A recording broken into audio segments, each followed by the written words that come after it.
Mike Owens with Inside Fighting here, joined today by Eryk Anders, who returns to action UFC 309, facing Chris Weidman in Madison Square Garden. Eryk, always a pleasure, mate, man. How things are you today? Always, man. Thank you for having me.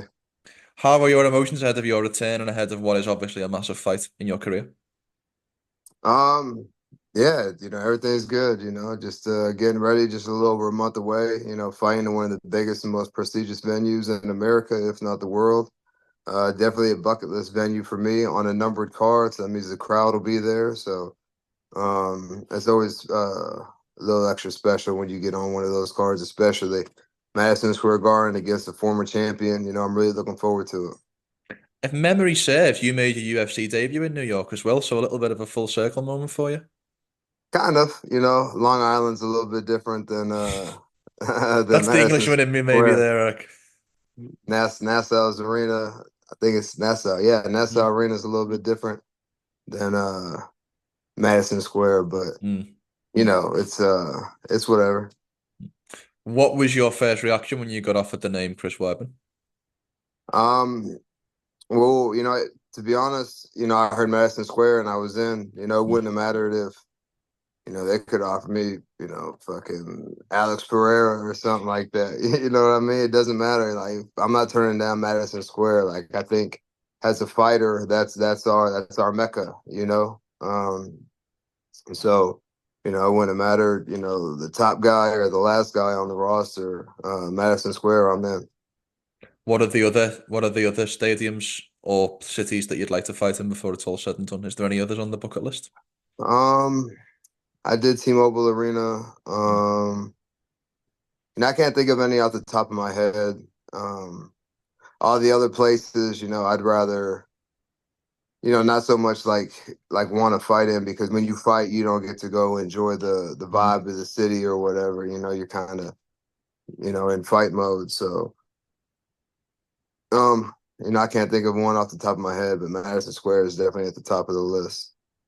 Talking about this fight, look, we've talked many times. You've had massive moments in your career. I remember we talked at length once about the main event you had against Machida, but you fought a who's who at 185 and 205. So where does the name Chris Weidman rank in terms of the biggest fights and the biggest names on your resume? Obviously the next fight's your biggest fight, Mm. it's definitely adds a little bit more to it. Him being a former champion, a guy who knocked out Anderson Silva, kind of dethroned Anderson Silva. So, you know, um, yeah, this not only because it's the next fight, but it's Chris Weidman, Mm. so it is for sure the biggest fight of my career. I, We'll be back to the video in just a second, but first, the NFL season is in full swing and Inside Fighting has partnered up with our friends over at DraftKings, an official partner of the NFL, to bring you all an amazing offer where right now, new DraftKings customers who sign up using promo code Inside Fighting can bet $5, receive $200 in bonus bets instantly.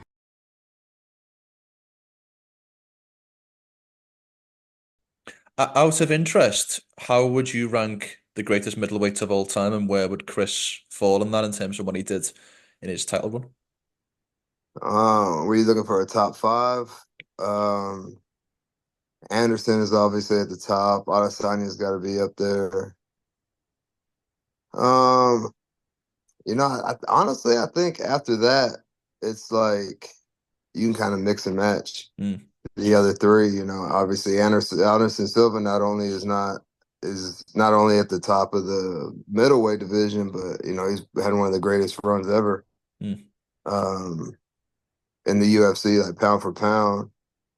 Adesanya kind of the same thing, had a pretty good impressive streak, did it fast. I don't think he was at the top for the same amount of time, but the number of fights that he fought in a short amount of time makes that impressive. Weidman's the guy who beat Anderson, in his prime, knocked him out at that. It's not like he just wrestled him and or submitted him or something. He knocked out the guy that couldn't nobody hit at one point, Mm. So, that guy, obviously he's super savvy, knows how to win. And, you're talking about me fighting the who's who. He's really fought the, Mm. the who's who in the division and in the sport. Have you asked anyone from the commission about whether it would be possible for you to wear some eye goggles or something like that after his last fight against Bruno Silva? Man, listen, I'm not going out via eye poke. I don't remember how the fight ended. I don't know if he poked him in the eye and TKO'd him, or he couldn't continue. Bruno couldn't continue after he got eye poked, but um, it doesn't matter, you know. I'm gonna go out there and I'm swinging for the fences, so he might need to eye poke me. What when you look at this matchup, what do you think are your keys to victory? Like, what do you think that you need to implement in the fight in order for you to have success? You know, I'd like to say I have a legitimate game plan, you know. I'd like to say that I could Brad Tavares and I kind of pick him apart from the outside, but that's just not who I am as a person or a fighter. You know, he comes forward, I come forward. So, you know, we'll see how who's left standing at the end. You know, he's like ultra aggressive. I'm pretty aggressive myself. You know, neither one of us backs up or, you know, blocks a lot, you know. Mm. So I think it's whoever lands first. Do you think that's why this fight's been put together, but with that reason in mind? Um, man, I don't get into that part, but I would Sure. imagine that they're not trying to give him the top guy. You know, he's 40, you know, he's broken his leg. You know, I'm pretty sure this is his last fight. So, you know, I don't think they're going to give him an Adesanya or Sean Strickland or a top guy like that, you know. I think they're going to give him a fight that, you know, is a competitive fight in his hometown, so or home state. So, yeah. I didn't even mean it in terms of that. I meant it more in terms of what this fight is probably going to look like, regardless of where you guys are both at in the division. There's an element of you put Chris Weidman and Eryk Anders in a cage together. That can't not be a entertaining fight. I should Yeah, have yeah. thought. You know, I think anytime you put either one of us is going to be a fan-friendly fight, a fight that fans want to see, you know, a slugfest, you know, and you know that's what fans want to see, you know. Mm. I'm sure they appreciate the wrestling and the jiu-jitsu and the, you know, the chess match, but I don't think this is going to be that. Is this one of these fights that when you're in the training room or when you're getting prepared over these 8, 10, 12 weeks that you train a little bit harder for, that these sessions are a little bit more easy because of what's on the other side of a win if you can get that Chris Weidman name on your resume?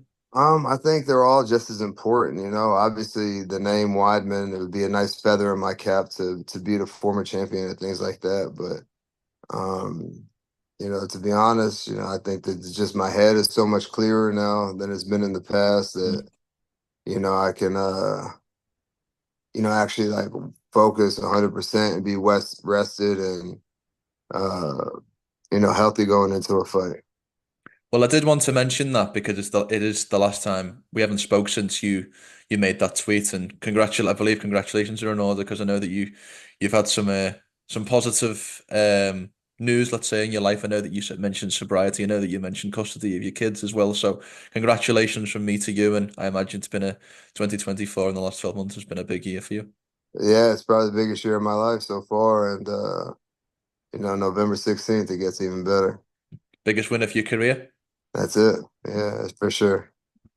Given what you've done and the trials and tribulations that you've mentioned throughout that tweet and throughout some of the news that you've shared, how does it feel to have that in the rear view mirror and to now be able to focus on this stage of your career? Man, you know, it feels good, you know, especially because it's not like, you know, it's kind of I was doing it to myself. You know, I like to party. You know, I like to go out, chase women, and you know, and do all the things that comes with that. But I think when you take a step back and you realize after you know not doing all that stuff for so long, it's like, oh, this is what it's like to have a clear brain. This is what it's like to have you know to be rested and recovered and be able to put so much more effort and intention into your training that You know, sometimes I ask myself, how good could I have been if I wasn't, you know, doing all the late night stuff, you know? 100%. What do you think is on the other side of a win against Chris Weidman on November 16th? Well, more money for sure, you know. You know, I think I get to call my own shot. I'll fight two more times and retire. You know, the ball will be in my court. Mm. so to speak, with who I want to fight next and where I want to fight, when I want to fight, you know.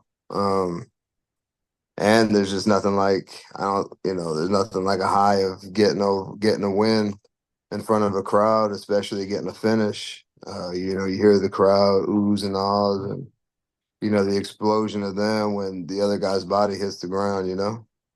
Quite sad to hear that we'll only have two more of these pre-fight interviews before you hang up the gloves. But was that always why specifically have you decided on that number? Well, that puts me at 20 UFC fights, and I think that's another nice little feather in my cap to retire on. Not too many people get to 20, and I know more people are like fighting a lot longer or getting more fights than that. But I just that's a nice career. Mm. Not just 20 fights, professional fights, but 20 UFC fights. At the Mm. highest caliber against the best quality opponents. And I'm 37. I'm sure I'll be 38 before I get these last two in, and that's just it's time. So in a perfect world, let's say first round knockout against Chris Weidman in a couple of weeks' time, what would the other two fights be? Where would they be? How, if you could play this all out in a perfect world, how would you envisage it? I just saw that Poirier was lobbying for New Orleans. Mm. I like fighting in the South. That's where a lot of my fan base is in the South, and the people from Birmingham and San Antonio will make that drive and meet in the middle in New Orleans and watch me perform. So Texas is also a great place. They go to Houston and Austin a lot. So I'd really love that. Don't have to pay taxes there. Florida, anywhere I don't have to pay taxes, I'm with it. I like it. I like it. Very quickly before we finish, I have to ask you about the middleweight title in your division because it feels like Sean Strickland is next. But Dricus Du Plessis, do you feel like he should get the next title shot at 185? Yeah, I mean, I think Sean did what he was supposed to do. Um, I thought that he beat Du Plessis when they fought, but I'm not the judge, so it's whatever. But then he went out there and beat all. No, he beat somebody for the belt. Then he Beat Costa. fought. Is that his only fight after Mm. the belt? Yeah. So you know, um, go ahead, give him another title shot.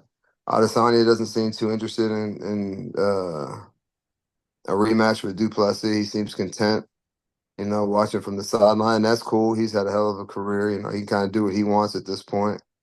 Um, but why not Sean? Do you think the rematch will be similar to the first one? Do you think either man will make any changes? How different or similar do you think the second iteration will be to the I first? think I think Strickland would be more aggressive, push the pace forward more, and if he does get taken down, make more of a make it more critical to get up. Mm. I don't even think Du Plessis had that much control time when they fought, if Mm. I remember correctly. But I think he'll make it more of an emphasis to get up if he gets taken down and to not get taken down and to um, pressure him more. And I have to ask you about probably what's the biggest fight at middleweight booked at the moment is at UFC 308, Robert Whittaker versus Khamzat Chimaev. And the reason why I have to ask you is what a fight with so many questions specifically about Khamzat. We just don't know where he's at this moment. How do you see that fight playing out in Abu Dhabi? Man, that's a good question. Your guess is as good as mine. We've seen Whittaker get dropped with a jab. We know that Chimaev is going to start off red hot, but will fade. Whittaker, is shown to have good cardio and be elusive. So we'll see. I think how that first round goes will determine how the rest of the fight goes. Yeah, 100%. We'll turn the But conversation. I have no idea I or don't think clue how anybody that does. fight's going to I go. think that's why everybody's so excited for it, to be honest. Whoever's the underdog, if I was a betting man, I would go ahead and throw something on the underdog just because it could go either way. I think Whittaker's about a plus 180 last time I checked. That's it. Yeah. Well, I mean, Bobby Knuckles is resilient and knows how to get it done, and he's super elusive and blitzes really well. So I think his wrestling defense is pretty good too. Now, can he stop the early onslaught of Chimaev? We'll see. Hmm. Well, last question from me, Eryk, and as always, thank you for your time. You can be as brief or as detailed as you like with this last one. But in a perfect world, as you envisage November 16th, what happens when you wake up in the morning to when you got to sleep at night? Give me a walkthrough of your perfect fight day. Fight day, Fight day. Yeah. man. I'd get a full 8 hours of sleep, which never happens. Mm. I'd wake up feeling 100%, which never happens. I would probably be about 210, 212, I think is my optimum fight weight. The day would pass super fast, and I wouldn't feel anything going into the fight, and I'd be calm, cool, collected, and relaxed, which usually happens. And then I go out there, be a cloud of dust, and I come out there with my hand raised and an extra 50 grand in my pocket. I love it. Well, look, man, always good catching up. Thank you as always for your time. And as I mentioned earlier, congratulations on some of the personal stuff as well. Really, really nice news for me to hear. So have a great and safe rest of your training camp and best of luck for the fight. I appreciate it, brother. Thank you again.